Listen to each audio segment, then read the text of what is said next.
Breaking tonight, federal agents from the FBI and ICE raid the home of a state auditor in a shocking corruption crackdown. Authorities allege over $41 million was funneled through shell contracts, triggering a multi-agency financial crimes investigation. Breaking tonight, federal agents from the FBI and ICE raid the home of a state auditor in a shocking corruption crackdown.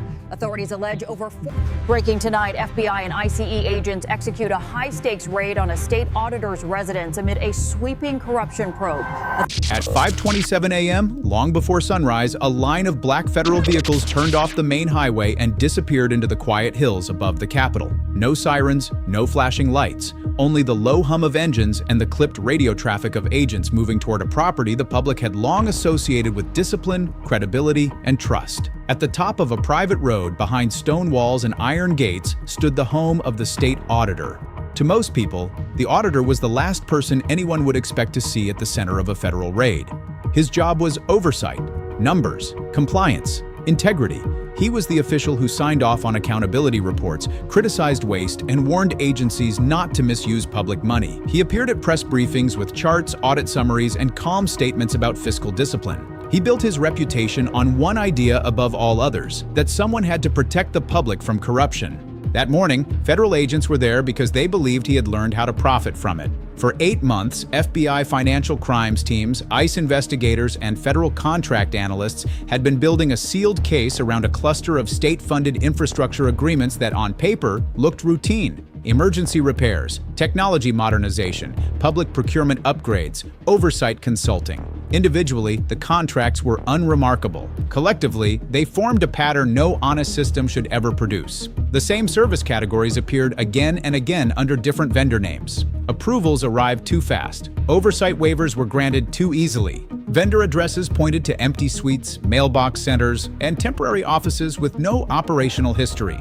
And in transaction after transaction, public money left state accounts under clean bureaucratic language, only to reappear later in consulting chains, subcontractor payments, and private holdings tied to people who should never have been anywhere near the money. The number that finally transformed concern into a federal operation was staggering. $41 million, not a paperwork delay, not a budgeting error, not a minor discrepancy waiting for reconciliation. 41 million hidden inside shell contracts. And according to federal investigators, the person best positioned to spot the fraud may have helped design the system that concealed it. The gate team moved first. Warrant team, move! The lock was breached in seconds. Vehicles rolled up the drive as tactical agents took the front approach, while 2 side units split toward the detached garage and rear access points. A drone lifted briefly above the tree line, confirming movement on the 2nd floor and heat signatures in the east wing. Then came the order. Go! The front door shook under the ram. Federal agents! Search warrant!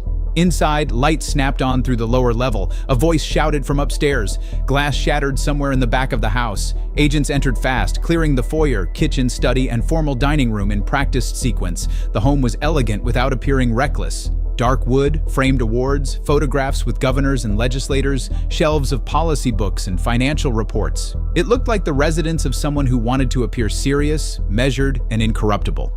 The auditor was found upstairs in a private office suite off the master bedroom, still in a pressed nightshirt, standing beside a desk with an open laptop and a half-packed leather case. He did not fight. He did not demand explanations.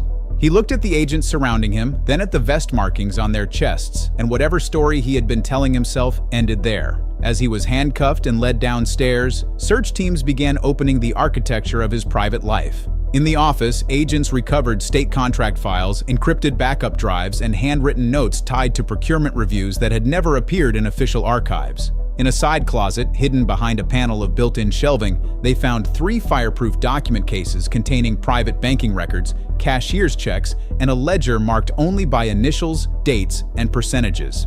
In the basement, behind a locked storage room disguised as an HVAC access point, investigators found something more revealing: a wall of file boxes organized by project code, each tied to different state contracts. Inside were duplicate invoices, alternate billing versions, shell company formation papers, and internal routing sheets showing how funds were split after clearing state approval.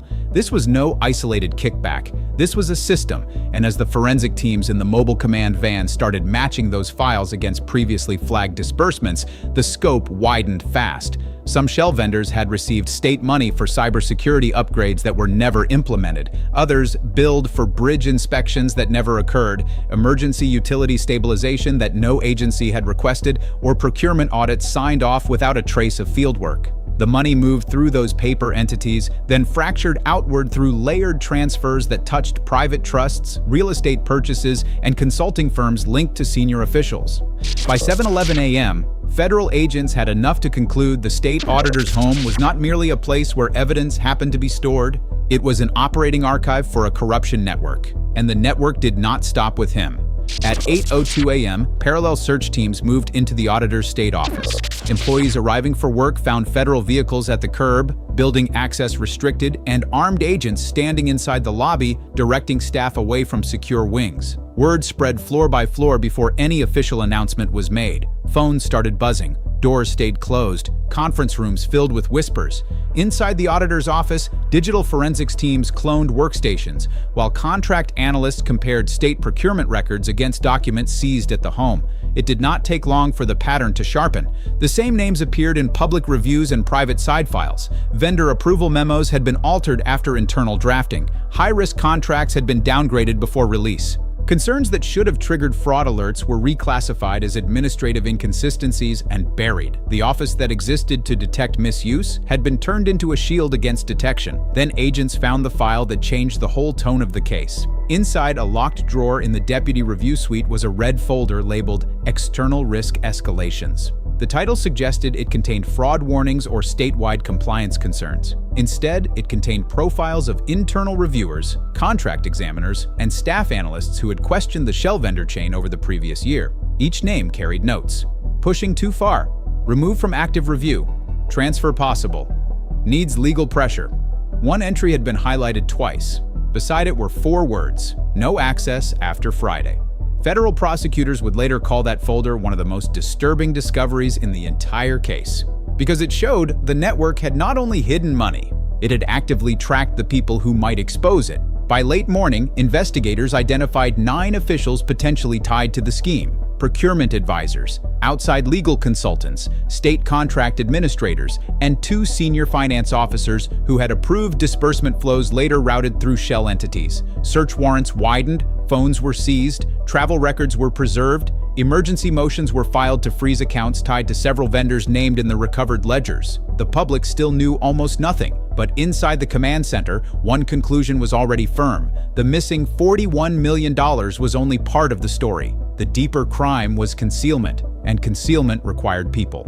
That afternoon, the first major break came from inside the state itself. A mid-level contract analyst, confronted with routing sheets linking her sign-off credentials to shell vendors she claimed never to have reviewed, agreed to cooperate. In a federal interview, she described a culture of selective pressure inside the auditor's office. Routine review rules would apply to small cases, but when certain contracts appeared, especially those tied to emergency funding, accelerated procurement, or politically sensitive timelines, normal procedures changed. Review windows narrowed, supporting documents were withheld, questions triggered calls from senior staff. Analysts were told some files were handled above compliance. That phrase appeared again and again in the evidence. Handled above compliance. It sounded bureaucratic. It meant untouchable. The analyst also described how staff who refused to move quickly enough were marginalized. One was transferred out of procurement review after questioning duplicate vendor formatting. Another lost access to a key contract database after flagging inconsistent billing categories. A third, according to internal messages, was described as fixated after requesting physical proof that a contractor had completed a statewide modernization project worth millions. Federal investigators heard the same story from a second cooperator 2 days later. He was a former legal consultant retained through one of the shell firms later found in the basement archive. At first, he denied everything. Then agents confronted him with billing records, private messages, and travel data tying him to after-hours meetings at the auditor's residence. He broke. What he described was not sloppy fraud. It was structured laundering through public process. Fake vendors were created to receive state contracts. Those entities subcontracted work outward in ways that looked legal on the surface, but concealed the real destination of funds. The auditor's office softened or redirected review findings so the contracts would survive. Friendly officials inside procurement approved exceptions. Outside consultants drafted legal language to neutralize oversight objections. And when internal examiners got too close, pressure moved from professional to personal. They were warned, reassigned, quietly isolated. In one case, according to the consultant, an internal reviewer preparing a summary of suspicious contract chains was approached off-site and told his career in state government would end if the memo reached the board intact. That memo never reached the board. It vanished. With every interview, the same picture sharpened. A public official who had built his entire identity around accountability had learned how to weaponize procedure, paperwork, and institutional trust. The shell contracts were not just a way to steal. They were a way to make theft look administrative. 3 days after the raid, sealed indictments were unsealed in federal court.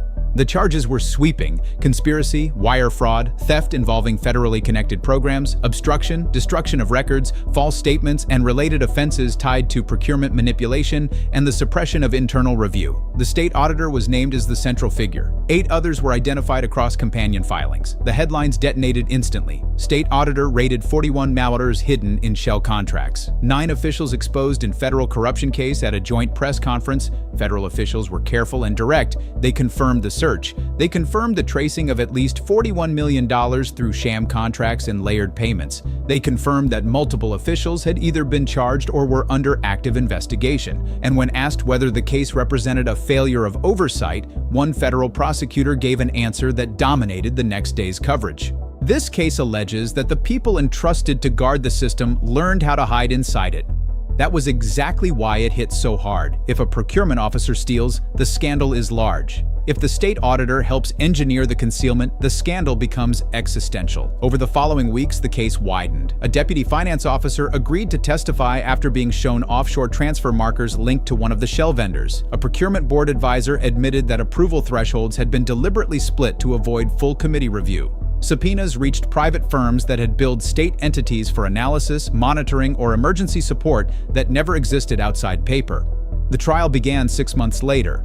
The courtroom was packed with reporters, agency staff, former allies, and the kind of observers who arrived not for drama, but for collapse. The prosecution's case was methodical. They did not rely on outrage alone. They relied on structure. They showed jurors how the shell contracts were formed, how they were approved, how review language was manipulated, how the money left public accounts, and how it scattered through private channels while official records stayed technically polished enough to avoid immediate alarm. Then they brought in the human testimony. Analysts described being pushed away from suspicious files.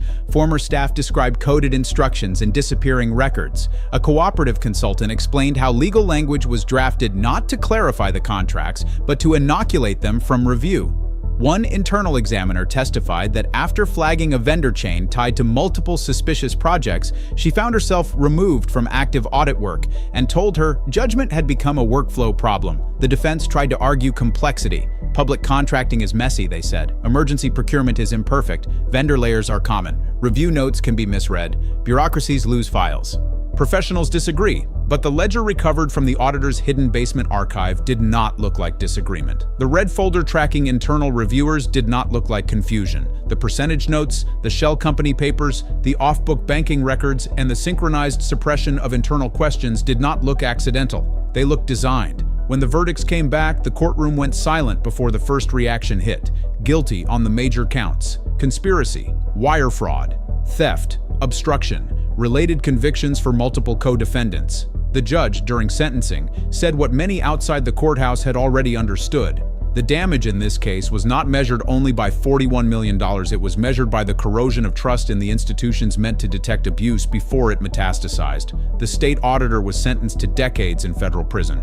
Other officials received substantial terms tied to fraud, record destruction, and conspiracy. Assets were frozen, properties were seized, a statewide contract review was ordered, emergency procurement mechanisms were suspended pending outside examination. Past audits certified by the office were reopened one by one. But the deepest damage could not be fixed with seizures or prison terms. It was civic damage, because the public could survive hearing that a crooked contractor stole money. What shook people was learning that the official who warned them against corruption may have turned oversight into camouflage for it. At 5:27 a.m. on the morning the gate was breached, federal agents believed they were raiding the home of a public official tied to hidden money. By the end of the case, they had exposed something much larger, a corruption network that used shell contracts, procedural language, and institutional authority to disguise theft while neutralizing the people trying to stop it. $41 million had been hidden in paper, but the real concealment was moral. A state auditor had learned how to wear integrity like armor, and in the end, that armor shattered under the weight of the records he thought no one would ever assemble in one place.